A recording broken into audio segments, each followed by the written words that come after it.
মা, আমি এখন খুব ব্যস্ত, পরে কথা বলবো।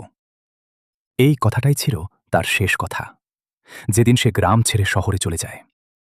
ছোট্ট কুঁড়ে ঘরে একা পড়ে থাকেন তার গরিব মা। প্রতিদিন ভোরে উঠে মানুষের বাসায় কাজ করেন, নিজের জন্য কিছুই না, শুধু একটা স্বপ্ন, তার ছেলে একদিন বড় মানুষ হবে। দিন যায়, মাস যায়, ছেলের ফোন আসা কমতে কমতে একসময় বন্ধ হয়ে যায়। শহরের ব্যস্ততায় সে ভুলে যায় তার জন্য কেউ প্রতিদিন অপেক্ষা করে। এদিকে মা অসুস্থ হয়ে পড়েন, তবুও কারো কাছে কিছু বলেন না। প্রতিদিন দরজার দিকে তাকিয়ে থাকেন, আজ হয়তো আমার ছেলে আসবে, কিন্তু সে আর আসে না। একদিন হঠাৎ খবর এলো, মা আর নেই। ছেলেটা ছুটে আসে গ্রামে, কাপা হাতে মায়ের পুরনো বাক্সটা খুলে। ভেতরে কিছু টাকা আর একটা চিঠি। বাবা, জানি তুমি অনেক ব্যস্ত, এই টাকাটা তোর জন্য জমিয়েছি, যেন তুই ভালো থাকতে পারিস। চিঠিটা পড়তে পড়তে তার চোখ ভিজে যায়, বুকটা ভেঙে পড়ে।